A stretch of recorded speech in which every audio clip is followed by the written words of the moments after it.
Hello everyone, welcome back to Storytime with Stacy. Today we begin a new story called Jude and the Zombies, featuring the art of Marco Tulluck. So without further ado, let's begin Jude and the Zombies. Jude and the Zombies, Part 1.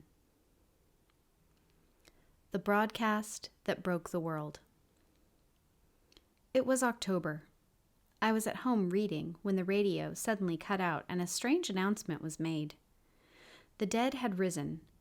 I laughed inwardly, expecting some promotional ad, but it went on as if it were a regular news report. The dead were rising and were attacking. Though they were slow-moving, they were numerous and deadly. Good Samaritans, wondering if the people plodding along with torn clothing and covered in blood were injured, were suddenly attacked, bitten, eaten alive. Even those who ignored them, the thousands walking, working, drinking coffee downtown, assuming these strange, moaning, stumbling people were the homeless or drunkards, were attacked as they tried to ignore them. Those attacked, thought to be dead, would reanimate 15 minutes later. The radio said approximately 15 minutes, but I wondered how they could have such a statistic this early on. My curtains were drawn against the gray, cloudy day. I had come home from work around 10 in the morning, taken a nap, showered, and eaten as usual. I was finishing a book I had started on the bus. When the announcement was over, I don't know why I expected the music to come back on. I wondered, why the dead air all of a sudden? Then the announcement began to loop. I leaned forward, which upset the kitten asleep on my lap. Robert had gotten me a kitten to keep me company when he was away on business. She yawned widely and hopped to the back of the couch, which sat in front of our large living room window. I moved the curtain aside. At first, there was no movement. Then I saw someone running. Then there was a scream, and another person was running. The announcement replayed in the background as people flowed from the apartment complexes across the street and next door. That was when I first saw them. Grayish flesh, welts, cuts, blood oozing from them as if it was congealed. It didn't flow like regular blood. It didn't gush along with a pulse. It clopped out in clumps, as if it were clotting. It fell to the ground in splatters and lay there. Stunned, I let the curtain fall back. I didn't know what to do. I looked at my cell phone sitting on the coffee table. I should call Robert. I actually said this aloud. Robert was my boyfriend. We'd lived together for 5 years. He worked downtown. But I didn't call him. I didn't call anyone. I turned off the radio, even though the sounds outside were horrendous. I turned off the lights and cleared out the space under the bed. It was full of dust bunnies and spiders, but I didn't care. I tried to work quickly. I pulled the luggage and duffel bags out from under the bed and shoved them in the closet. I tried to be quiet. Then I stuffed myself under the bed with a bottle of water, my cell phone set to silent, and I waited. I listened. I fell asleep. When I woke up, it was pitch black. Except for my phone, a call was coming in. Robert. I flipped it open and answered. "Hello?" I whispered. "Baby, God, baby, you're all right." His English accent was soothing in my ear. I started to cry. "I'm under the bed," I moaned, trying to be quiet. "It's okay, my love. Are they trying to get inside?" He was whispering as well. I listened for a second. There were screams and groans all around me, but they were all outside. "I don't think so," I said. "Is the door closed?" he asked. I glanced over. Shit, no, it's not. I couldn't believe I'd forgotten to do that. Or maybe I didn't. Maybe I thought it would be too obvious. A closed door almost screams, "Hey, there's someone in here." "It's all right. Just stay calm.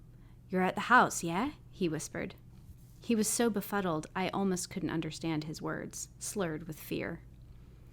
"Yeah, I'm at home," I said. "I'm going to try to make it." There was a beep then. "Shit, baby, my phone is dying. Stay at home. I'm going to come to you. I love..." Then his phone must have died. "I love you," I whispered, then fell into a fit of sobbing.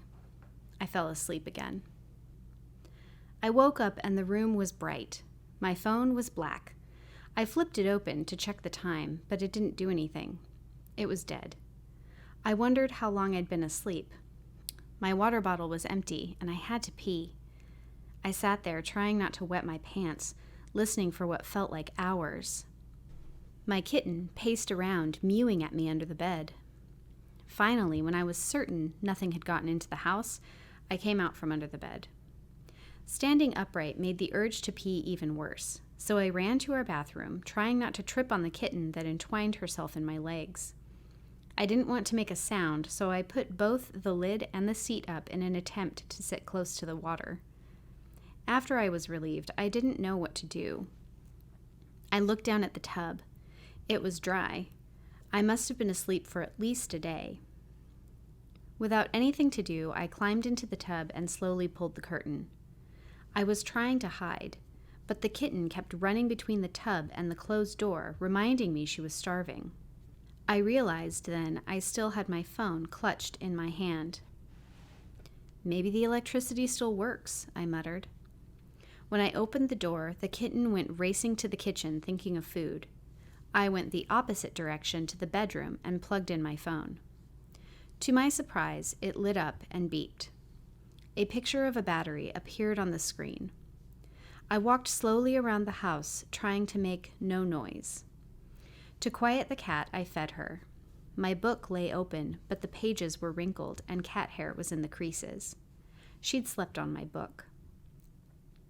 I dared to look out the window and saw two of them standing on the front lawn. It looked like they were sniffing the air. Their backs were to me. I gasped and sat back on the couch. I heard them move and grunt a bit. I parted the curtains again, and they were staring right at me. Crap! I fell back on the couch. They didn't come to break down the door or throw themselves through the window. I looked again, and they saw me. I didn't duck or move this time, though, and when I didn't move, they jumped as if someone had poked them in the back. They made a snuffling noise similar to a dog that has fuzz up its nose, and as quickly as they could, they left. Once my phone was charged, I could check the time and date. Only a day and a half had elapsed with me under the bed. For the rest of the day, I stayed in my bedroom. I tried calling Robert again, then my mom, my brother, and sister-in-law. I even tried calling my boss. No one answered. I tried my out-of-state friends, but it was the same. Nothing. I brought my laptop into the bedroom with me. I checked my email. Nothing new. I did searches trying to figure out what the hell was going on. I found several news reports starting in India and China. It had spread quickly. Before anyone could do anything about the dead, it had spread to the next continent. I cried as I read the reports. If we'd only been aware, we might have been able to contain it. But we're so self-centered, no one noticed. The electricity flickered for a week before going out completely. While it was working, I kept the radio on constantly. I was hoping for news, but there was only a recorded evacuation notice that played over and over. There were meeting points for every area of the city. You would go to the meeting point, be given a physical, and then taken to the nearest military base. My meeting point was really close, just down the street. I don't know why I didn't leave. I couldn't tell you what made me stay in that house instead of getting in my car and driving to the meeting point in my area. I suppose it was the thought that if I left, Robert was sure to come home and find me gone. I couldn't leave without him. I honestly didn't think there was any safe place. Why would I leave the one place I wasn't being harmed? So I stayed at home and waited for him, listening to those messages repeat. I printed all the news reports before the electricity stopped working. I spent a day punching holes and filing them in a notebook. I reread all the articles as I filed them. I read as much as I could before my laptop battery died. I read the articles a third time with a highlighter and pencil. trying to see if I'd missed anything. I wanted to read up on this as much as I could. Robert and I didn't have any books that had anything like this in them. I wanted to be educated about these zombies, but that would require leaving the house, so it was out of the question. So these articles were the only thing I had. For the remainder of October and November, I moved around the house on all fours. I avoided the floorboards that creaked and overfed the cat to keep her quiet. She really started to put on weight. I didn't do anything throughout November. I kept track of the days on our wall calendar. I mostly slept. Sleeping helped the days go by more quickly. I thought if I was awake, they would drag on and on. I just sat, waiting for Robert. I ignored Thanksgiving.